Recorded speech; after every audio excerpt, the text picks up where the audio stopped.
Hi, everyone. Welcome to Office Hours. If you're watching on YouTube, you can find out more about us at officehours.global. First hour is general discussion about media and virtual production. Second hour is something we want to spend a little more time on. And today we're going to talk about graphics in general and TV in general. This is close to what the old my old teardowns are being. Rather than one thing at a time, we'll just look at a lot of different pieces of how graphics get put together and the language that's being used there. And we've got a lot of great people here to talk about that. Alex even joined us, and he actually does this all the time. So it'll be fun to get your input on that. Thursday, we have Dan Tepfer. And Dan Tepfer is an incredible improvisational artist, and he's worked a lot with Todd Reynolds, and he's going to be on in the second hour. And so we should get a good performance as well as some trading some notes with him. It should be a lot of fun. And then, of course, Saturday we have Education Hour, so 2 hours, and we are not going to broadcast those. So that's what's coming up. Anyway, let's go ahead and jump into the questions, Bill. Absolutely. Thank you, Alex. And our first one comes from Mitchell Hill in Wilmington, Delaware, who's here on the panel. And he says, which is more reliable for Zoom mic muting, Stream Deck or X keys? Go ahead, Mitchell. I'm working towards a solution allows me to use I haven't got it yet, but Studio Technology switch to switch the X keys or the Stream Deck or some way of doing that interface. And I want it to be reliable because it's not reliable now. You mean the 205 is not reliable? No, the ability to click the mute on and off in Zoom globally, the only way that I've found is semi-reliable is to use a keyboard and map one of the keys. But I'm curious about the other two solutions. Got it. Nigel? Actually, I was just going to say what you just said, which is I've tried every different tool I can get. The only one that works for me is Global F19 on my keyboard, on my Mac. Go ahead, Jeffrey. The only advantage to Stream Deck is there's a lot of visual cues that come in so that can tell you if the mute has happened or not. That would be my choice over X keys. You go, Sky. Apple Shift A. I've been doing it for 2 years. Apple Shift A or Command Shift A. Command Shift A. Chris. I think it's interesting that you ask what is it, 5-6 people, and they're all going to give you a different answer. It's amazing to me that it's so hard to make it reliable. My choice is the Stream Deck. My biggest complaint about the Stream Deck is that the visual cue that Jeffrey mentioned is really slow. The watching it on Zoom is instantaneous. So is the Zoom OSC what Zoom needs to do is hard code a command, hard code a command that we could build a little app that would let that would interface it. So we're not hacking through a system, but we're just like, if you hit it, it tells Zoom to turn off no matter where Zoom is, no matter how it is. It just needs to be a API hook that's added so that mute can be found by an external application and driven in. Go ahead. I mean, the Zoom, the Stream Deck app, it doesn't matter what app is live. At least for some of us. I know that Courtney and I were dealing with it the other day, and he was just getting a completely different behavior. It was really weird. Confidence in it. That's the problem. The confidence is the key. So go ahead, Bill. Yeah, and you might notice, people, if you're in panel view, might notice that I don't use the regular mute. I use a hardware mute that's connected directly between my interface and my mic, because the tactile feeling of the button is the single most important thing to me. But I know that makes it marginally harder for a host. Alex understands that I do that, so he's not always looking at my lack of a Zoom microphone icon and thinking that I am on or off because of that. So it requires a little more management, but I feel much more comfortable with that. I'm interested that the Zoom just came out with that foot pedal, and I wonder if they will spend more time thinking about their mute functions and things like that because of the foot pedal. Yeah, go ahead, Jeff. You're mute. We can't hear you. How ironic. Yes, his hardware mute is working. Yeah, your hardware mute is working perfectly. We can try all of them now. No, can't hear you. Okay. Oh, there you go. We'll have to come back. Yeah. Can't hear you, Jeff. Yeah. I used the mute me. It muted me. It did exactly what it's supposed to do. It muted me wrong. But that's so here, exactly what I got yesterday, Mitchell. Was exactly the same thing. It seemed like it's API based. You would think that would be the simplest thing, right? But it's not. That's exactly what I worry about, and that's why I have a hardware mute. So, and even the hardware mute, if I tap it really hard, sometimes it doesn't work. So even with the hardware mute, I've gotten into a behavior of where I put my finger. The problem with the Stream Deck for me is that there's a bunch of other keys there. Like this is a key by itself, that does its thing, and it's easy for me to find. So anyway, so that's. See, I can just turn it on and off. But the other thing is it makes noise. So I figured out I just have to push the front of it so that it works. So there's like a little process there that I've been actually thinking of taking the 205 apart and putting a different button in, because they need to, if it's a mic button, it really should be quieter. So that's my only complaint. You should use the 214. The 214 is extremely noisy. It's like a clunk. And This drives me insane. That's why I can't stand them in broadcast. I've had them. So what I figured out after some time is that if I just push it right on the very, it will turn off, and it doesn't make any noise. But the button is too loud. You're absolutely right. And so it's but it took me. People were complaining about it. I mean, people were telling me they could hear it clicking. I think they were blaming Bill, and I think it was me. So anyway, so let's go ahead and jump to the next question. I will say just really quickly that I sent hardware mutes back to Rolls twice, and the last time they took a long time. This one has not, to my ear, made any sound since they may have revised their design. It's hard to do because you got an open mic when you hit the button. If there's any sound, it's going to be heard. There are buttons that will make no noise, and a mute button should have a button that makes no noise. Like it's the only button in the world that needs to make no noise, except for maybe like a secret drop switch or something. But like one of these. But usually you want to make a last statement. Anyway, next question. Moving on, Tim Mann in Melbourne, Australia is up next. He says, recommended device or solution to go in between Mac devices and the Atem Mini so that you can share the Mac's output to a projector or TV. Go ahead, Rosco.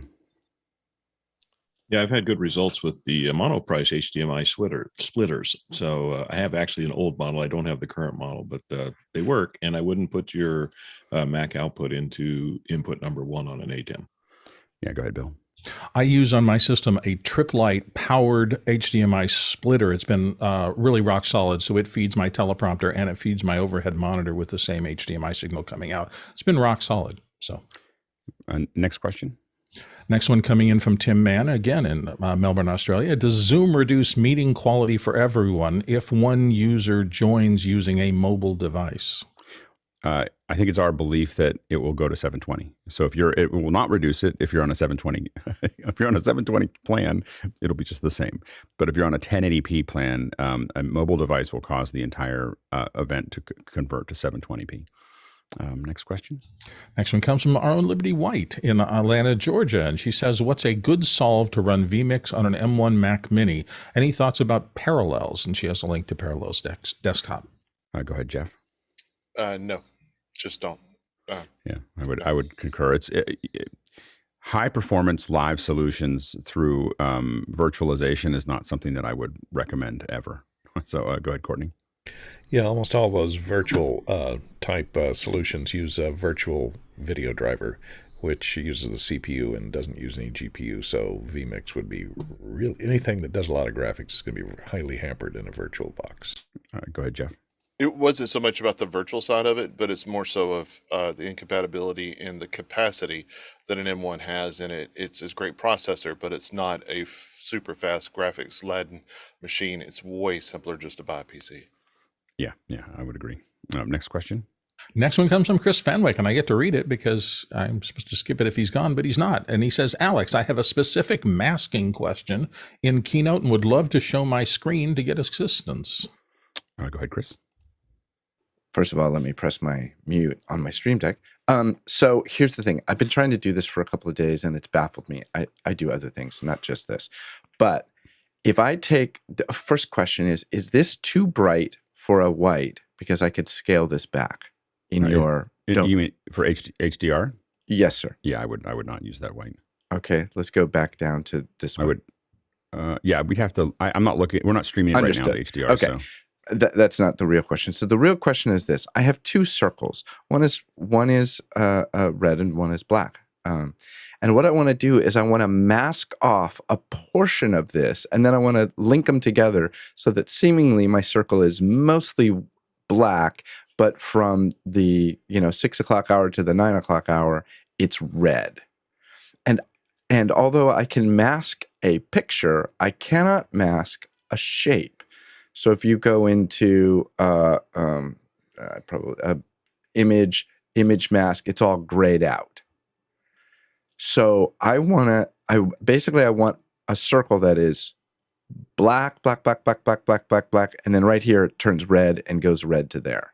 And I was just going to mask part of this off, and I don't know how to do it. I was wondering if you were, if you had an idea. It's kind of a lab problem than a. I know, and I let me apologize. It's been haunting me for a while Yeah. now. We could do it in another time. My temptation would be to have to take a picture and put it into a square. Because the square will, if you take that circle, I don't know how to do it with the shape. Yeah. What I would say is I could do it with the picture. The reason I wanted to keep it as a shape is my next slide was going to be a magic move when I zoom in quite a bit to this. So I wanted to keep it as, a vectored image that Keynote will not degrade as I zoom in on it. I don't know, because I don't think Keynote has booleans. I don't know what that I don't means, think it has- but you're probably right. A boolean is it's a mathematical function that's used in 2D and 3D, and what it does is it says I take two objects, I put them over top of each other, and show me only where they overlap. Subtract this one from that one, subtract that one from that one. So a boolean function is how you would, and it's all those, and I don't think that Keynote has a boolean. The Now, other thought I had if you was built with a vector, it would work. so if I brought in an Illustrator, an PDF. EPS, a PDF or I think an EPS. Element on P. Yeah, Okay. I think an EPS should work. You should be able to drag in a line art, and then that should work. So that might be the solution. That is a good solve. Thank you. Well, let me know if it works. It works in my head. All right. Where it needs to work first. Yeah. Oh, sorry. Go ahead, Bill. Well, I didn't know, Chris, is your goal to get some sort of segment of this to rotate around the clock as if it's a spinning clock kind of thing? Not necessarily. I want to highlight 3 hours in the day that are different than the other 21. Ah, okay. All right. Then it would. I was just going to say I've done that in terms of that just using rotation and using multiple pages, but it sounds like you're trying to do something more sophisticated than that. I don't know about sophisticated. Yeah, go ahead, Mitchell. I forgive the answer, but the very simplest way to do it would be do it in After Effects because they've got a very comprehensive masking capability. Yeah, or Illustrator, or lots of things that have even like design. The affinity design. Go ahead, Courtney. I don't know Keynote that well, but does Keynote have a pie chart tool? You could use a pie chart tool and then put a white circle on the inside of it to cut out the center of it. That's not a bad idea. That's a good idea. That actually could work. That could work. That could do it, actually. It may even, it may even have a pie that does a ring. I think it chart. does. I think most of those do. You can determine the form of your pie chart. Okay. Courtney for the win. Go ask more questions. Yeah. Ask the guy who knows nothing about Keynote. Yeah. Yeah. Next question. Tim Mann is back again from Melbourne. He says, is there any technical requirements to join After Hours? Go ahead, Nigel. Yeah, I don't know if there's any formal technical requirements, but I see people coming in on their phone. I see people drive with their car. I see people coming in on audio only. I'd encourage everybody to come in whatever you do, whatever you bring. It's a great way into this thing. Try it, play with it, step yourself up. But you got to believe it's open all hours for everybody. Yeah, absolutely. And yeah, I come in on phone. I come,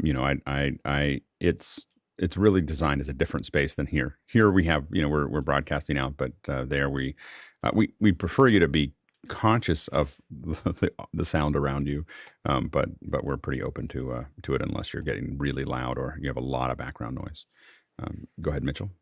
And what's one of the nice side effects is that no matter what level you come in, you're going to eventually be better because you're going to get the help of the after hours group in there giving you suggestions and little things, and it'll just happen naturally.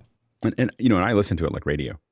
Like I just listen to it, like I have it on and I'll be working on stuff and I just put it in the background until I have to jump. In fact, I'm about to dedicate a computer to it because I kept on having to leave this one to go to other meetings, leave. And I'm just going to have a little computer that sits there and in it. And then I can just turn it on and off. Go ahead, Sky. It's just that it's a global community and that there's little subsets of people that are starting to connect in these. It's like a pub. It really is. And it's certain people like to play chess and certain people like to play darts. And all of a sudden it's people in Australia are doing things. It's great. The geekiest water cooler ever. It's the geekiest global water cooler ever. So it's next question. Next question comes from Dale Nebeda in Oakland, California, one of the OG Office Hours band members. He says, for Jeffrey Powers, how do you connect your Touchmix to the computer? Go ahead, Jeffrey. So what I do is I actually use one of the auxiliary outs into the computer, and I use an interface. This is the interface I use. It's the iRig Pro IO 2-channel. You can also get the single channel, and that'll work. If you do the 2-channel, you have to bring it into something that can take it from left, right to a mono mix. Otherwise, you're going to have your audio in one side. Otherwise, you can use almost any audio interface for that. Do you know that we can hear you, Chris? Just wondering. I don't think he does. Hold on. Can we mute Chris? Whoever's host. Next question. Mitchell Hill in Wilmington, Delaware says, with the impending release of a new Power Mac desktop this year, which would you buy, the Intel or the M1 variant? Go ahead, Nigel. I thought the irony was the use of the word Power Mac in that, which would, of course, give you a third microprocessor choice. But the reality is, I think by the end of the year, my guess is there won't be any Intel-based Macs left.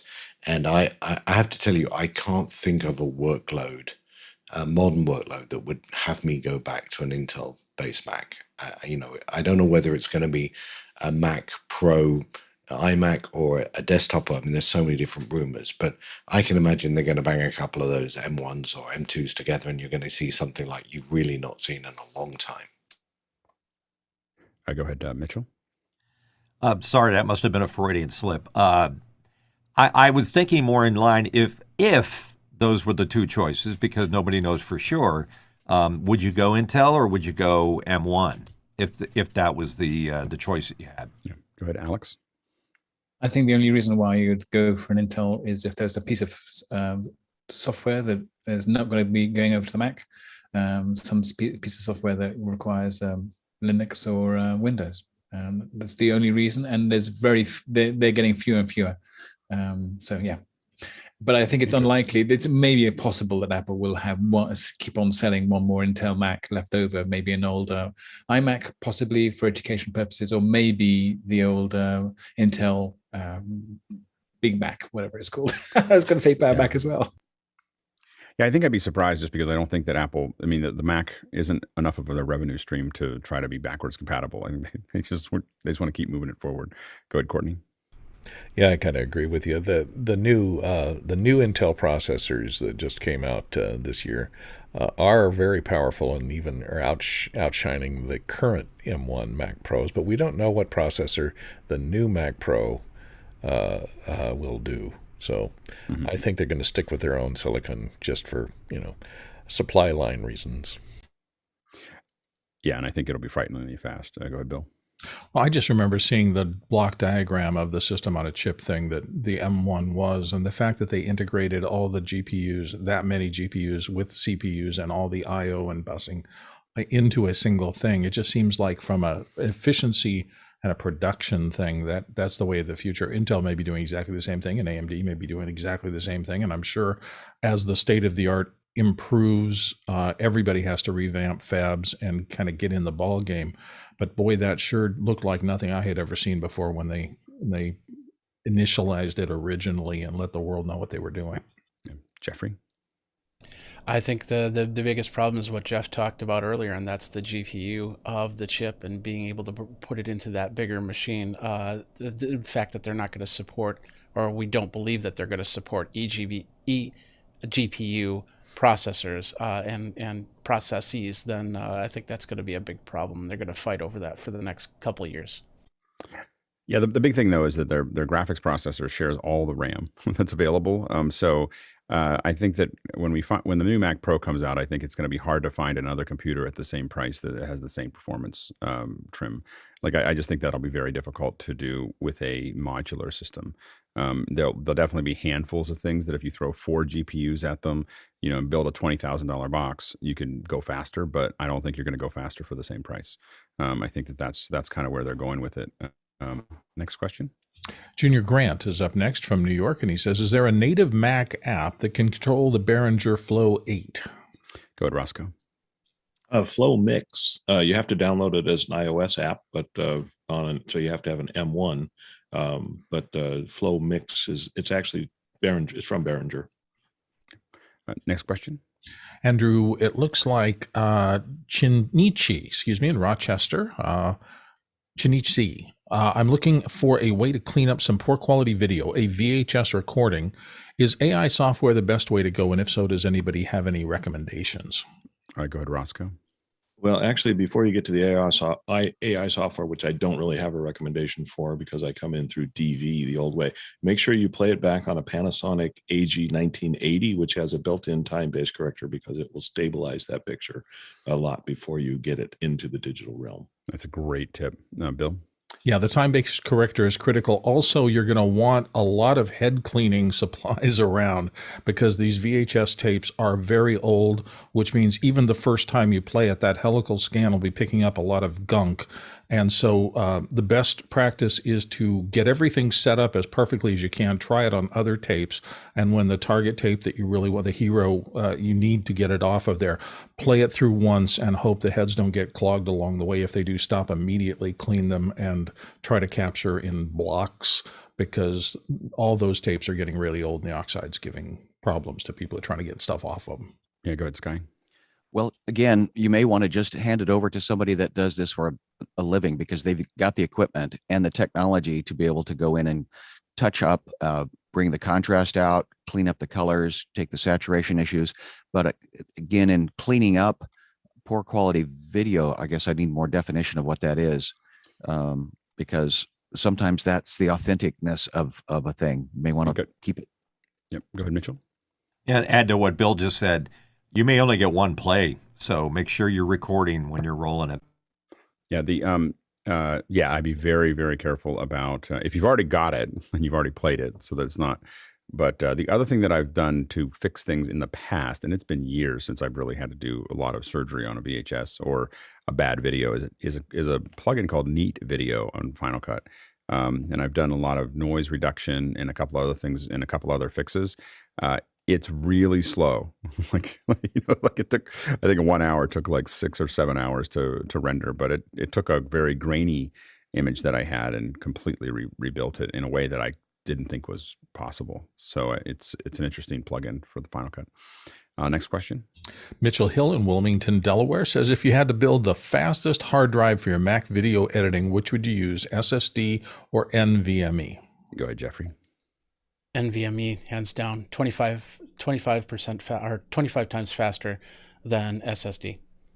And specifically, OWC makes an NVMe RAID, so you can put 4 drives in it at one time. And that is, I think that, Chris could probably talk to it a little bit, but I know he has one as well. But I think we were testing it at like 2,300 or something like that. It's pretty fast. Go ahead, Mitchell. I think it was yesterday. You were holding up a portable version. Yeah, I have these little drives. These are little NVMe drives, but these top out at like 880. Like this is not. I mean, it's fast. I mean, I can't believe that I built only 120. I built 120 gig RAID to be able to capture from an F950 at just barely 250 megs a second.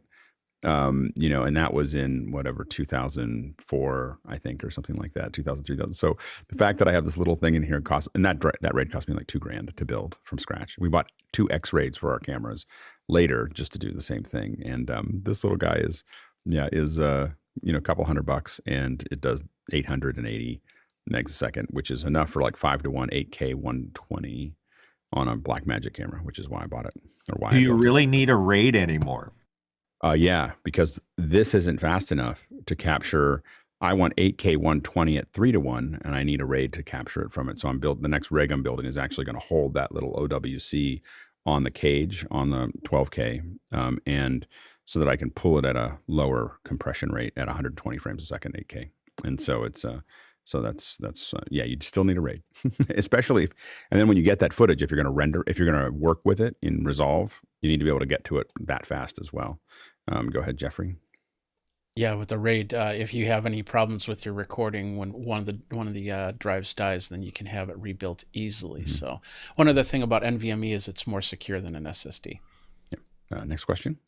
Larry Engelhardt in Chicago is up next. I've been using PowerPoint to structure event presentations and run of shows, slides, videos, cues, and so forth. What is a better, more robust way? Go ahead, Ari. I don't know if it's better, but for me, Google Sheets all the way, every time. It's easy to share, easy to color code and use. That's what I use. Yeah, for organization, I usually start in Numbers and then export it out as XLS and then put it into Google Sheets. The reason I do that is because generating the original document is about 4 times faster in Numbers than it is in Excel or in Sheets, no matter how good you know how to use them. It's just a faster way to build the stuff. There's lots of automatic things that Google Sheets doesn't seem to have. So I build them really quickly that way, and then I bring them into Google Sheets because they need to be collaborative, and so that, and the Numbers is great. The collaboration stuff that Apple built has never really worked. So it's really clunky. Next question. Hasmuk, our friend in Cape Town, South Africa, says, explain Zoom reports for meetings. What is the workflow? It seems that one has to set up polls and registrations to obtain a report. Is a meeting report different to a webinar report? And Grant Whitehead had mentioned rich data from reports. Where? Yeah, so there is a, I know more about it from the webinar than the meetings, but with webinars, if you have to go to a previous one, once the webinar is closed, you go to a previous one, go down to the bottom, and there is a, show reports. When you go in there, you can see all the meetings that you've done, and then there's lots of reports. There are how many people came, there's reports of when everybody came and left, like all of those things, and even whether they were on Wi-Fi or not. So there's a lot of data in the background, but there's nothing you have to do if you're in a webinar. I haven't tried to do it with meetings, but with both of those, if you're an admin, you see a lot of information about people's hardware connections and process, and all those things are available because it's an app. So yeah, there's a lot there. And that happens in real time with meetings, and you can export those out as reports as well. You'll see those through your admin dashboard as opposed to your to the specific thing, and that'll happen in real time. Next question. Eric Price in Kansas City is up next. He says, I think Rosco just said to not put your Mac output on the Atem input 1. I've also heard in after hours not to put your camera into input number 1. What's right, and why the specific issue with input number 1 on the Atems? I'll go with Rosco. Input number 1 is a low latency. It's designed for low latency for gamers, basically, is I think why they did it. But it's the one that whatever the signal is, it will grab that signal and configure the rest of the Atem to it unless you go into setup and determine exactly the frame rate you want. Because a Mac has a variable, it has various resolutions and can change on you. That's why I wouldn't put one in there. I would put my most stable video signal that is at the final resolution I want to come out at, if you have that, or you could be converting everything inside the Atem. So the issue is that is the port that drives the rest of the Atem unless you go into settings and override it. Go ahead, Mitchell. And I've heard both things. Not to make sure that you put in your channel 1 if you're using a high-end camera. But the way Rosco just explained the answer, it seems like it accomplishes both things, because I've got a Sony FX3 into channel 1, and I've never had a problem with it. It's always sort of set the pace for everybody else. Go ahead, Rosco. Exactly that. Put your most stable signal that you have into input 1. Yeah, so you want to put a camera into input 1. You don't want to put a computer into input 1. So what you want is something that is going to put out the same signal all the time unless you change it, rather than something that is going to negotiate with the input to decide what it is, to keep it stable. I leave it empty. Anyway, I mean, unless I have, it's like the last thing I'll put in. Next question. Robert Soji in Los Angeles is up next. He says, randomly, my video goes to black when I use an Atem Mini as a capture device during a Zoom call. A power reset solves the problem. Any idea what could be happening? Go ahead, Mitchell. Make sure you're not using input 1 on the A10. No, it's not. Or use a camera that has a stable output. Go ahead, Ari. Check and switch your USB cables. Don't go in through a hub, and use a 3.0 USB port on the computer.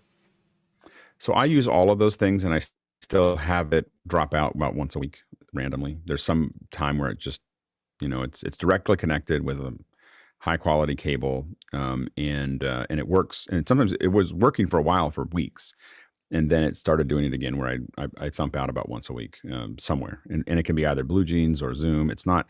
I don't think it has to do with Zoom, and it's something. It's just some kind of handshake that has the problem. Go ahead, Rosco. Yeah, exactly what. But I do agree with Ari that first thing to go after is that USB cable, because some people, we did find that some people with poor USB cables were having a much more consistent blackout problem. But it is a feature. Yeah, exactly. Next question.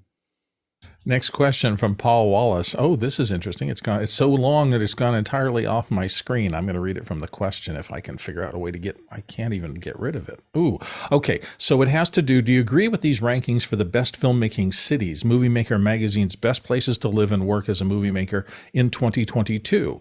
And this is the list. Number 1 is Albuquerque. Number 2 is Toronto. Number 3 is Atlanta. Number 4 is Montreal. Number 5 is Boston. Number 6 is Vancouver. Number 7 is Chicago. 8, Austin. 9, Philadelphia, and 10 is unlisted. Go ahead, Alex. No.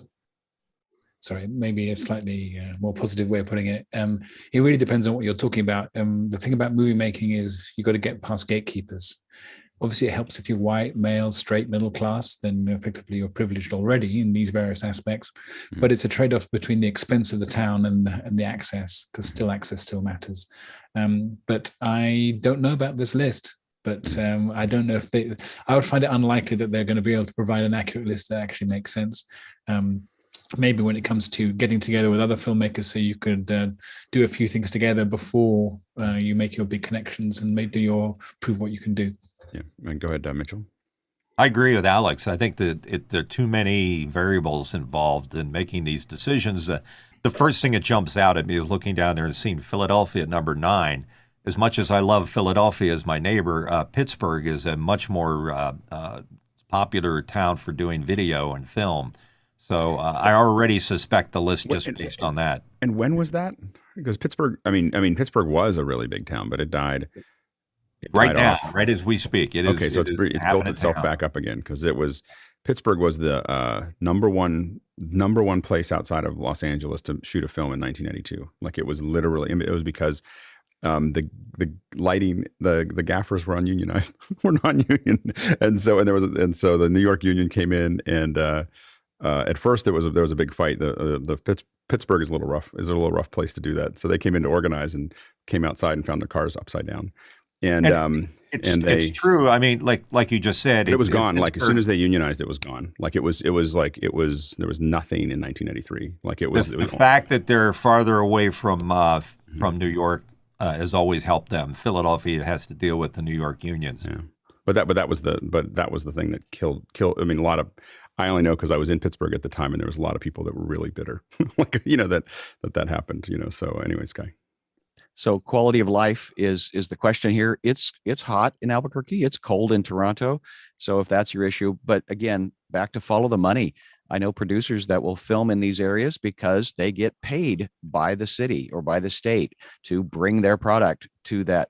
And that's what a film is, or a movie in this case, because where's that film or product going to be distributed? So there's a lot of holes. There's a lot of holes in this conversation. Most of these are in states with incentives.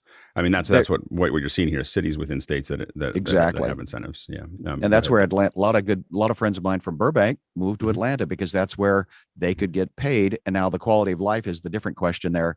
Of you're now a bunch of other people that are doing what you do, and studios are being built in that facility. So you've got filmmakers and equipment and locations and incentive. Yep. That's why Vancouver was the original, PowerPoint of this. I mean, the power leader of this. Albuquerque was pretty early on, but Vancouver, Yeah. you're right. I mean, Canada really had a lot of incentives, and then Albuquerque, Toronto, and then both. New Mexico, and then after that, Atlanta. Louisiana, and then Yeah. Georgia. Yep. Yeah, go ahead, Courtney.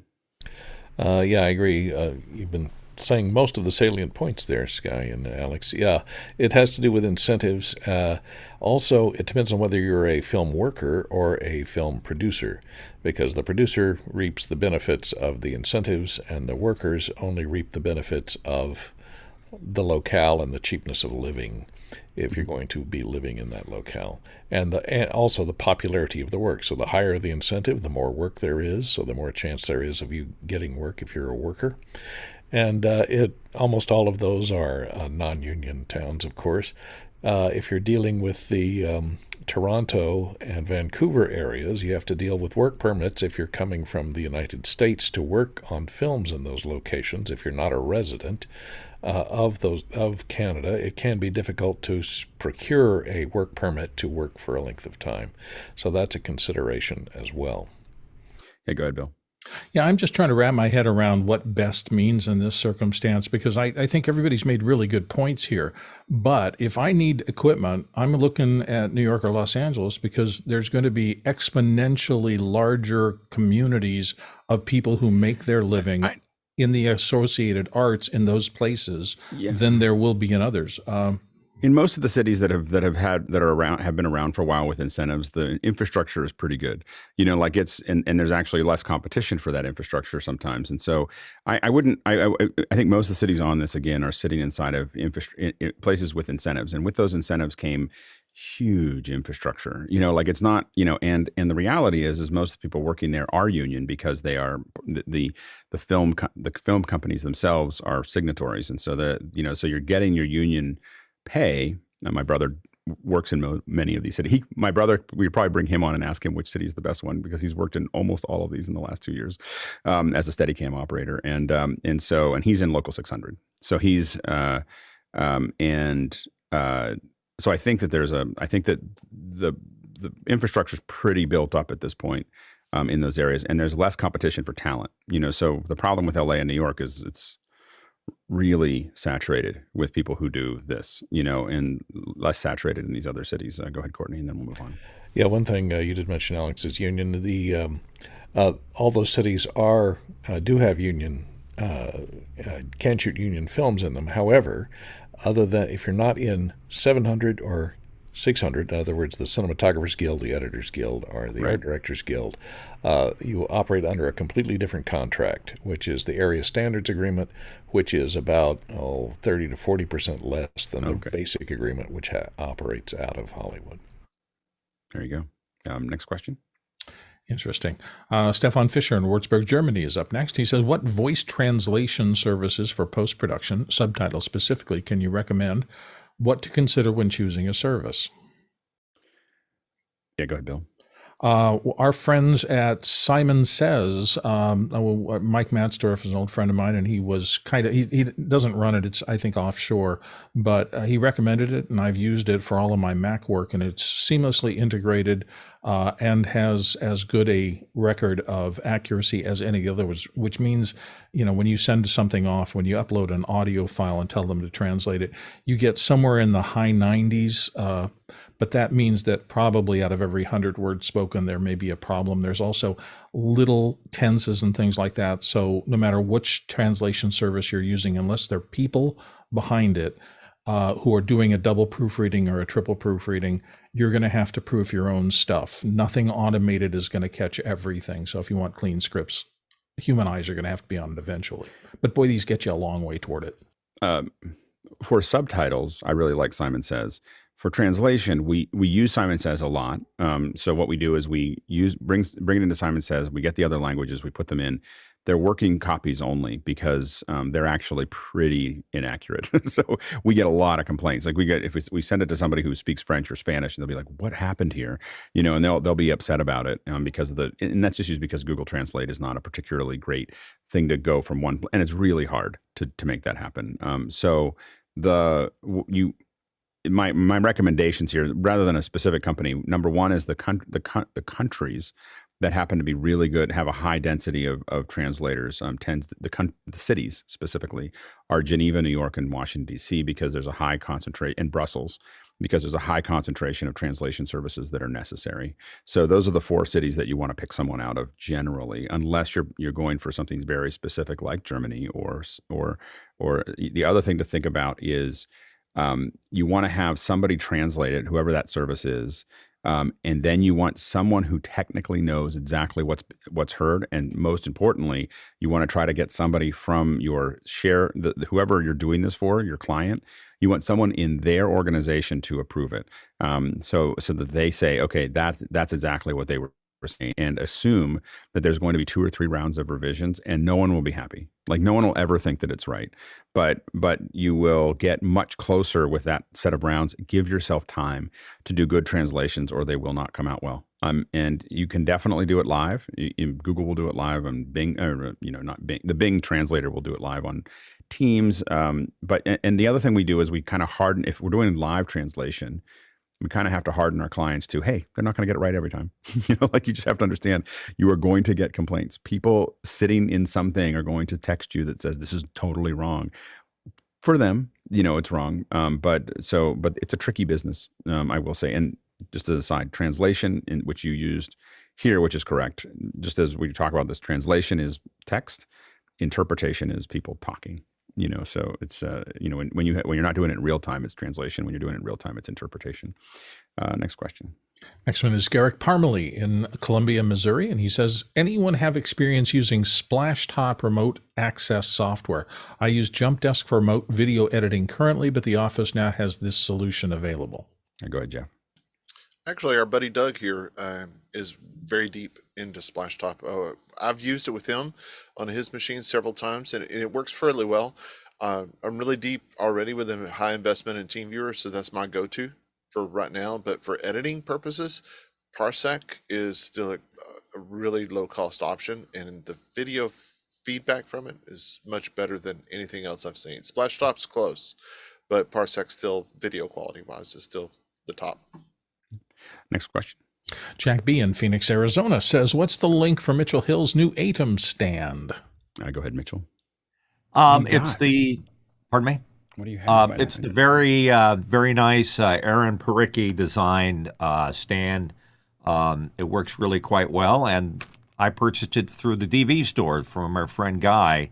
I'm sure that it's on the internet. I'll post up on the chat where you can get it.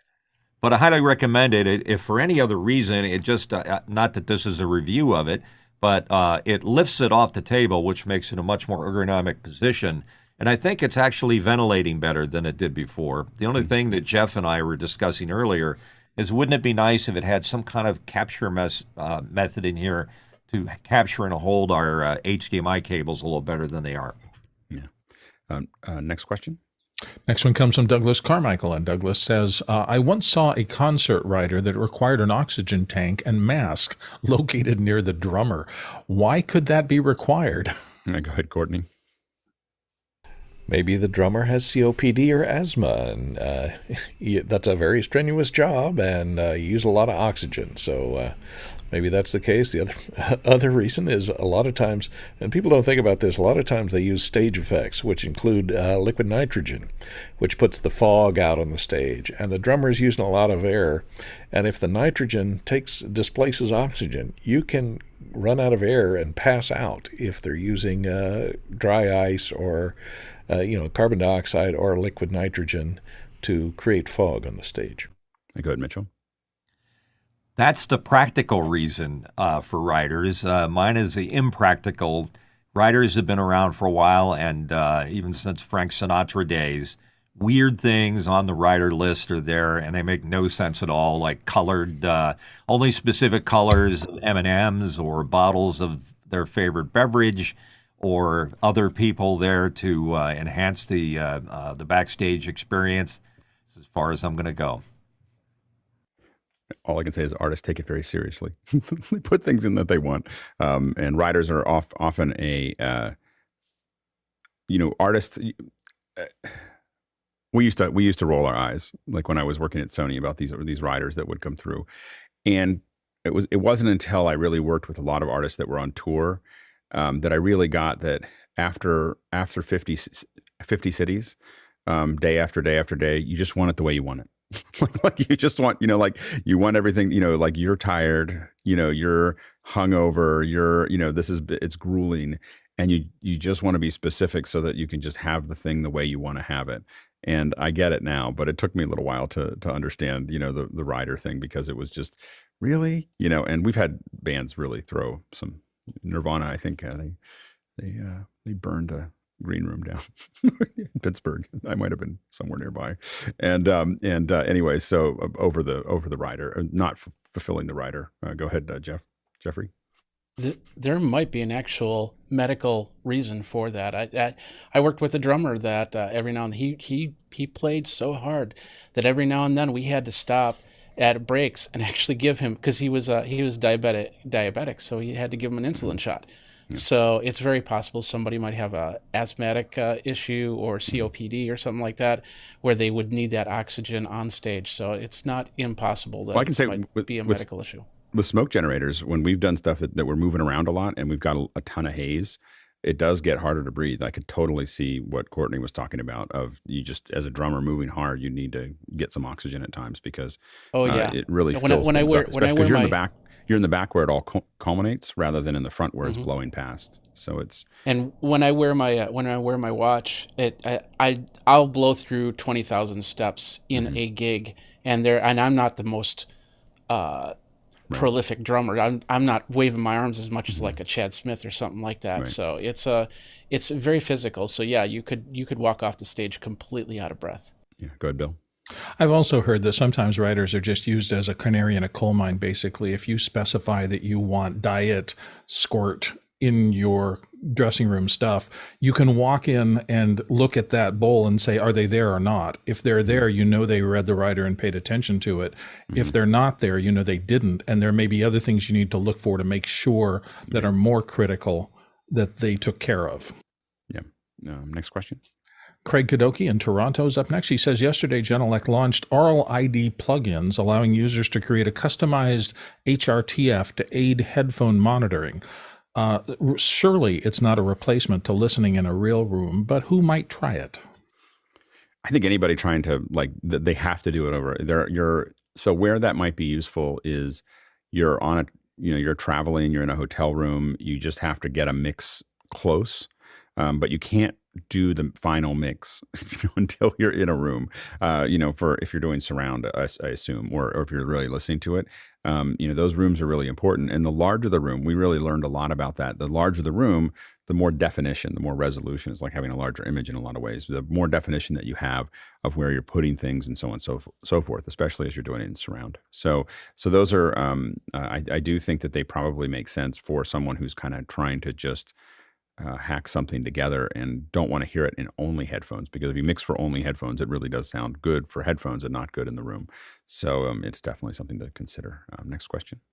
Next one comes to us from Ike Potter in Hanover, Germany. He says, is it possible to use a MixPre 6.2 with microphone as an input simultaneously, or not either or, into two computers, Windows PC and a Mac Mini? Not in a good way. I mean, you might be able to pass it over Dante virtual sound card from one to the other. I mean, that'd be the only way I could think of how to put that together. Go ahead, Courtney. Yeah, you would have to set up a separate capture card for one of the PCs that would take the audio out of the line out of the MixPre and into one of the computers, and use USB for the other one. I think you could do DVS. What you're saying. Yes. But the challenge with that is two computers with Dante virtual sound card. If you don't have something else in Dante with a Dante chip, I think bad things will happen. so they don't, that you need something with a Dante piece of hardware in it. You can put a little Avio in there somewhere, but it just needs something to clock against. Next question. Next one comes from Junior Grant in New York. And Junior says, Alex, I've seen a few times on-screen interactive penmanship using a graphic tablet and a pen. Can the iPad be used the same way? And if yes, how? Yeah, you can definitely, I can actually do that, I think. but you can definitely do it with an iPad. You can't. What you can't do is draw over things. So that's the. I mean, the real challenge is to be able to draw, over, something else is the real challenge. And I'm trying to do this really quickly while we talk. I choose start. And I'll just do this really quickly just so you can see it. So if I cut to this, oh, maybe I can't do it. Hold on. I'm missing one of my pens. Oh, there it is. So this is, there we go. Okay, well, this isn't going to work really quickly. Anyway, I can do it, but I can't do it right now.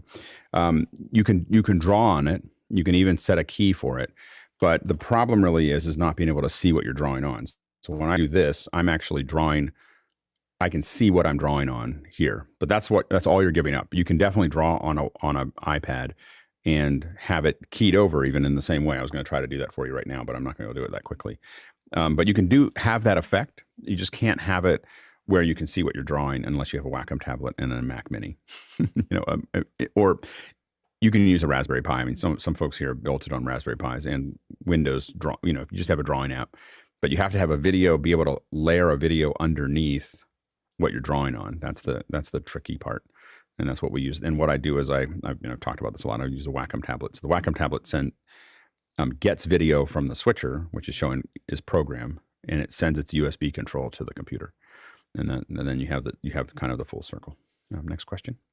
Douglas Carmichael says, I saw a video of Aaron Lewis of Stained where he was playing an acoustic guitar with a pickup and had a very thick sound. Would that just be because of reverb? I don't know if any of us know the answer. You may have stumped us, Douglas. Let's go to the next question. Oh, go ahead. Go ahead, Bill.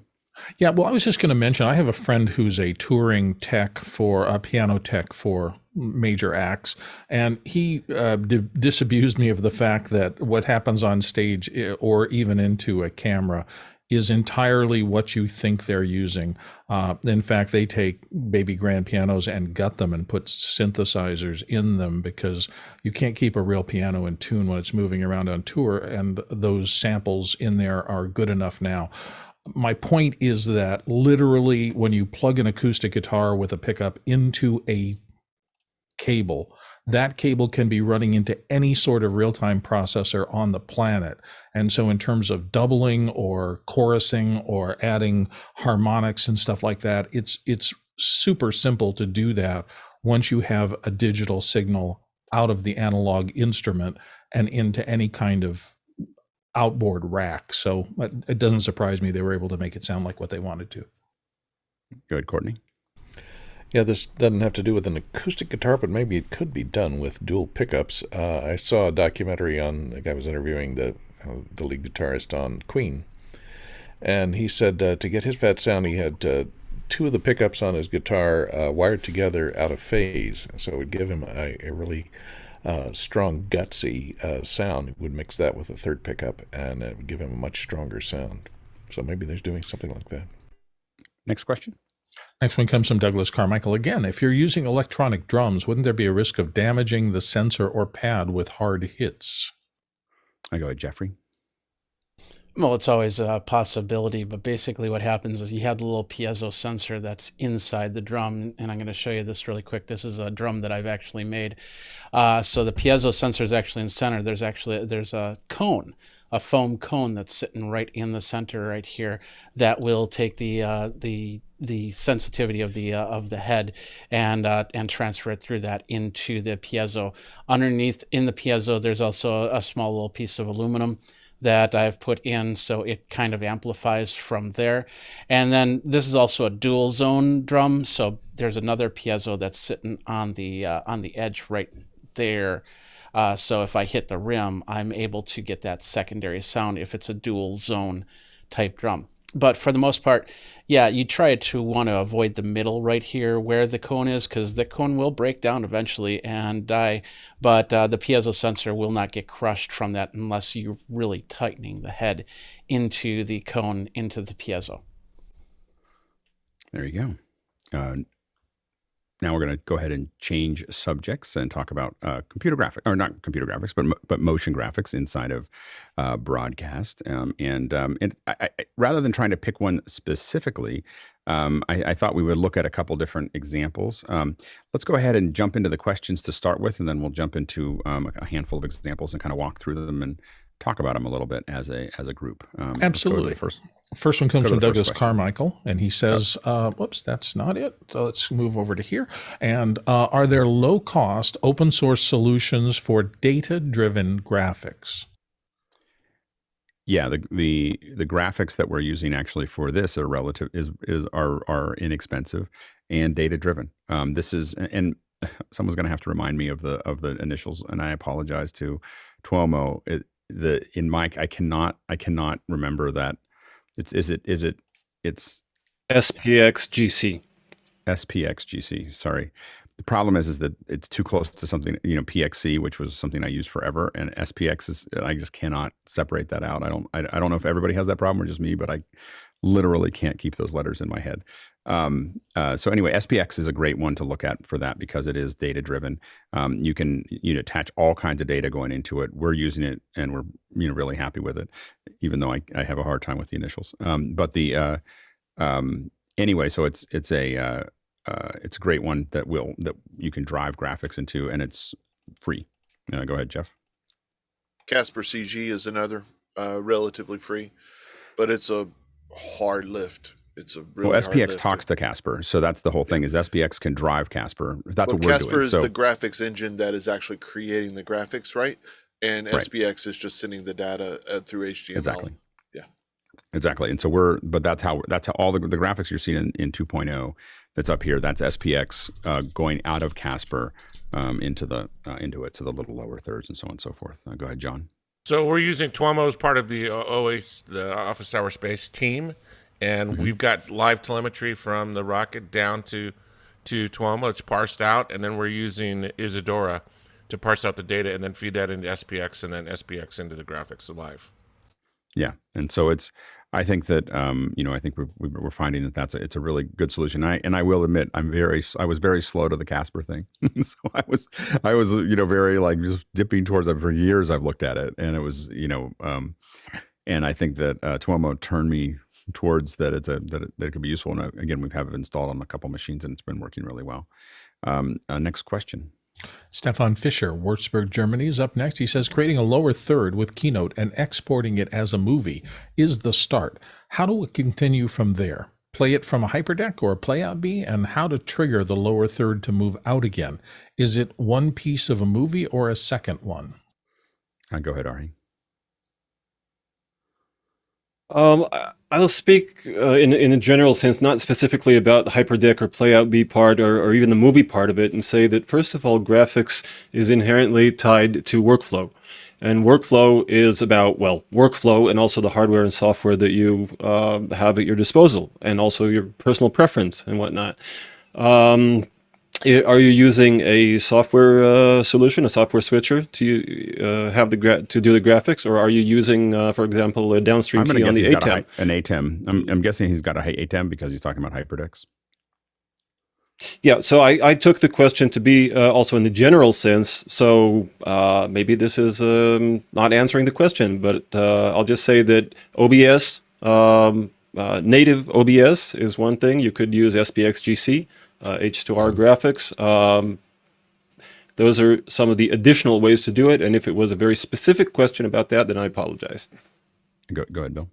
Well, I'm just interested. He says creating a lower third with Keynote, which has as its biggest advantage the fact that it is not time-based. In other words, when you click, whenever that is, you can advance Keynote's slides. Well, I think that what he's doing is, so one of the things we had talked about in the past was you can create an animation in Keynote, and if you if you make the background transparent, you can export an Apple ProRes 444 out, so it goes out with an alpha channel out of Keynote so you can save out a QuickTime file that is got transparency in it from Keynote if you turn off so I think what he's doing is using it to generate those, because what's really nice about Keynote is that there's a lot of animations that are kind of given to you for free. The little, little words coming in and all the other things. Then you're generating a movie that has those nice little animations that are there. And But so I can't you think that just what bring he's the trying- movie back in and trigger it using Keynote's next No, no. slide autoplay? Well, I think he's trying to get at, but the problem with Keynote is that you can't see things and jump to different things. It's very hard to use Keynote I used it for years as my graphics processor, but it's very limited because you really have to go into the order that you're going in, or it's very hard to see what's going to happen next. So it's not a great playback system to do it, and you can. I have done it. I did it for years. When I first got started, I had Wirecast, and we would have little things, streaming out and everything else. We did definitely use Keynote for that with our little data video, thing. But I would never go back to it. But you can generate these QuickTime files to make that work. Go ahead, Courtney. Yeah, I would advise against using a video as your source of graphics, because playing it out, stopping it at a certain point, like you're halfway through the animation, then having exit animation to take that graphic out would be, all have to be in the same video probably. So using video is more complex than just using a device, using a piece of software that was designed to render in real time and output a alpha channel or green screen if you're going to key it, or luminant or black screen background if you're going to key it using a switcher. It's pretty limited in that area, and so you could do it. And a lot of the way we've done it in the past is you can have a nice little animation that it rolls out to, and stops, and then you just hit fade out. Like you just fade it out. You don't reanimate it back in. So if you're willing to just let it fade out, then you don't have to worry about it. As soon as you say I want it to animate out and I want it to animate back in, I think that you want to stop using video for that. Go ahead, Alex. And also from a storytelling point of view, it is you want initially you kind of think, well, I want to animate it off the way I animated it on.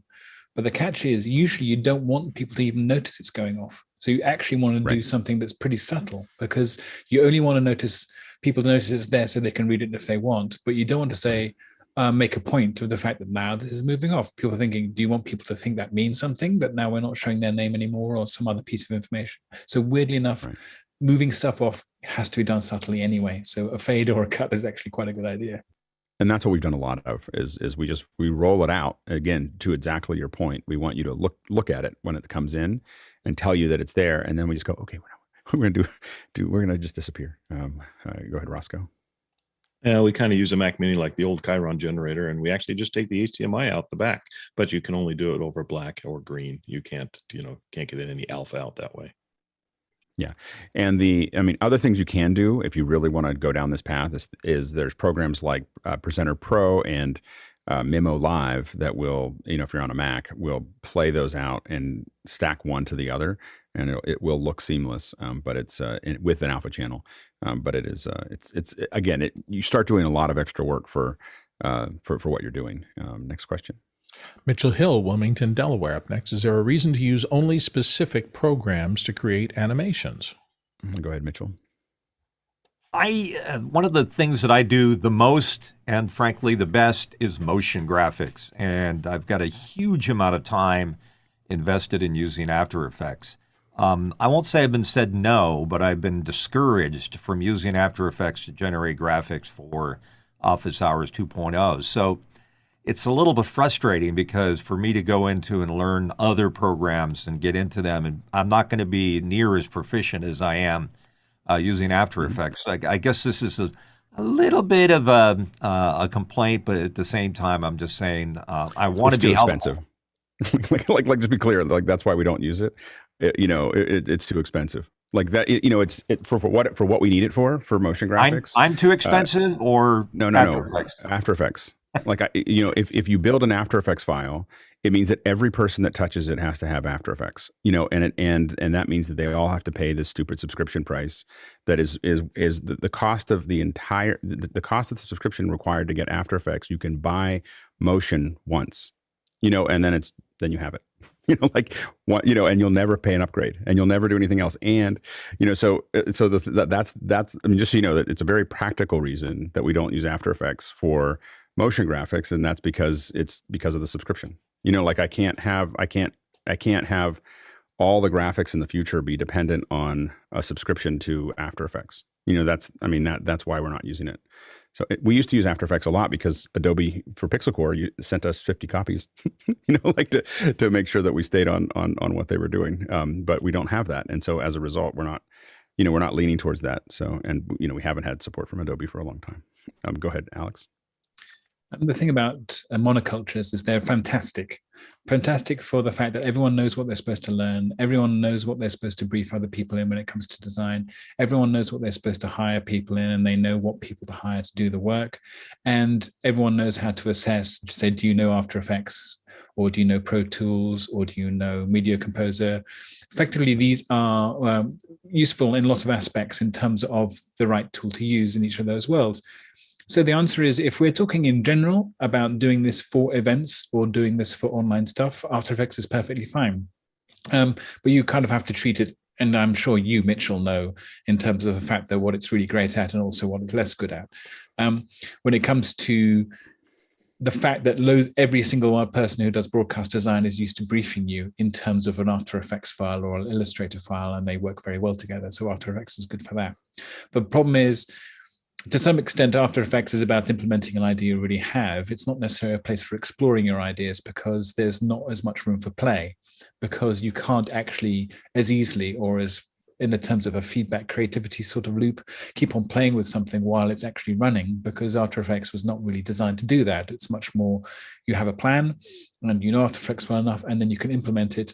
But it's not the place where you come up with the plan. It's the place where you implement the plan. So motion is a good place for play as well, in terms of the fact that you keep on playing, try different settings, and then you get different results.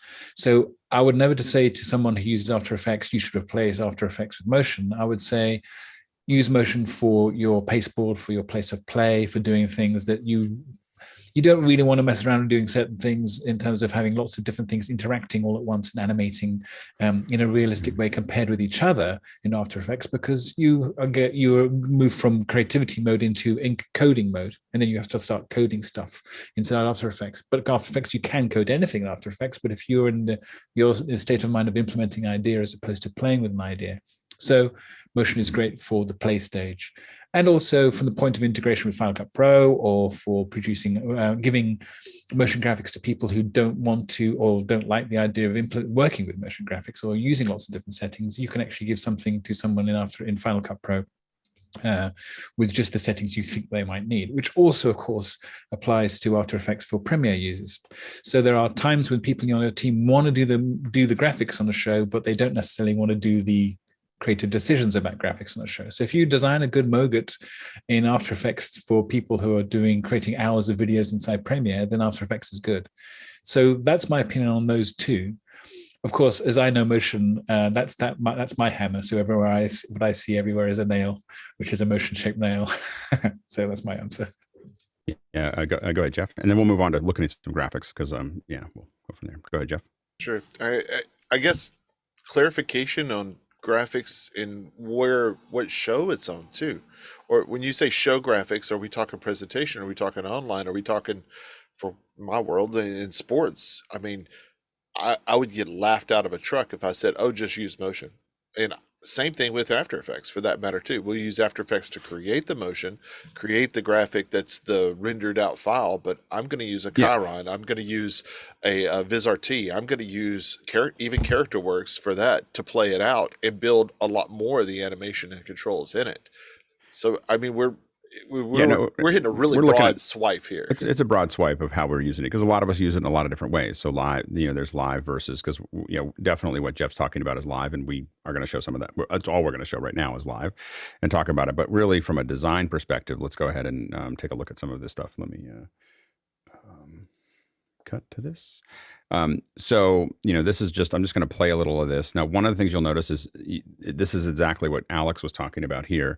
Is if you watch down below, you're going to see this little animation happening. They could have done something different, but that's pulling your eye back down to that to tell you that they have different things there. That's what you want to look at in that bug.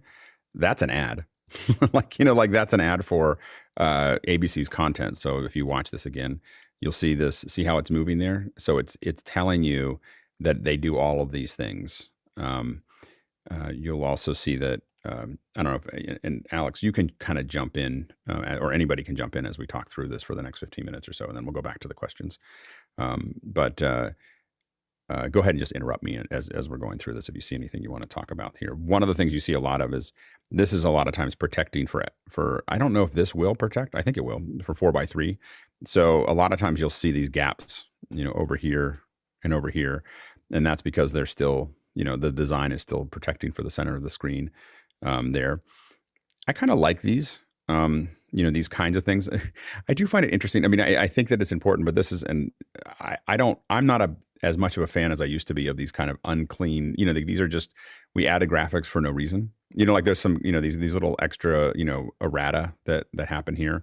But I do like these things when we want to underline something that was said, kind of animating it in and providing it there for that. Now, one thing you will notice, and this is something that I think we'll find a collision here in the future in one of these other videos I'm going to show, is they are thinking through all these graphics of how these all go together, and sometimes that doesn't always work.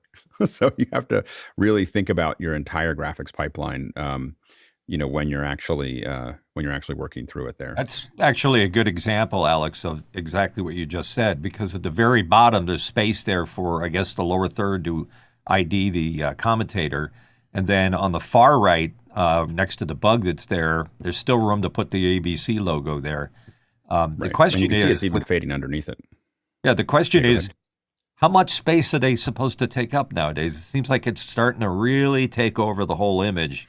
Yeah, I'll show another one. That's for the ticker. Crazy. They're always leaving space for the ticker below the push of information. That's what they're leaving space for. And we'll see that in another one there. Again, this is that exactly what Alex was talking about here, which is this. This pops in as it goes. Okay, we're gonna jump from one to the other. There you go. And so those little announcements, of that process. And again, this gets back into things that are, as Jeff said, these are all generated live. There's not a video there to do that. That's a graphics engine that just has the names of what it needs to do and has the set of rules that are required to make that actually work. And here you can see, and I think that they do a pretty good job of this. This oftentimes those are some post. These are packages, so to speak, that have been put together here. Let's see here. I think also the reason that this form has developed and changed is that people consume this information in ways that they never did before. I mean, you used to get your news from a newspaper in the morning. Maybe you listened to the radio. Maybe you got home at 5 o'clock and watched a show that had some of these.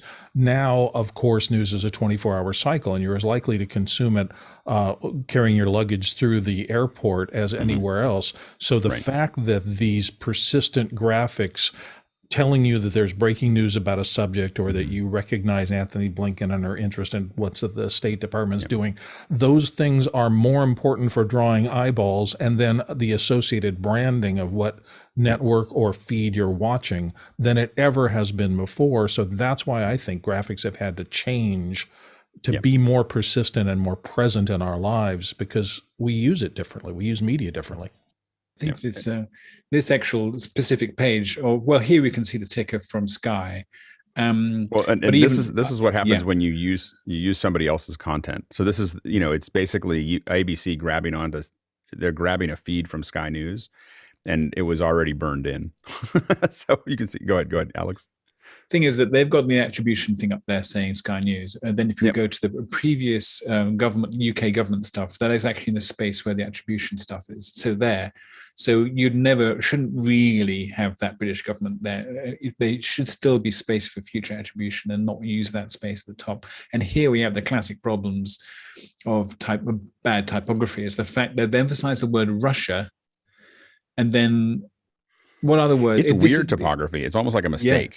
This is almost like a kind of in tribute to Meatloaf. Everything louder than everything else is the fact that everything is emphasized. So we're looking for Alex. Do you think that is positioned for the lowest common denominator, like a 720 TV? There's an awful lot of space there that's not being used horizontally. I think it's not 720p, but 4x3. There's a protection there. Although this is not protecting for that. This is though. Because the UK tradition is to actually protect by 14 by 9.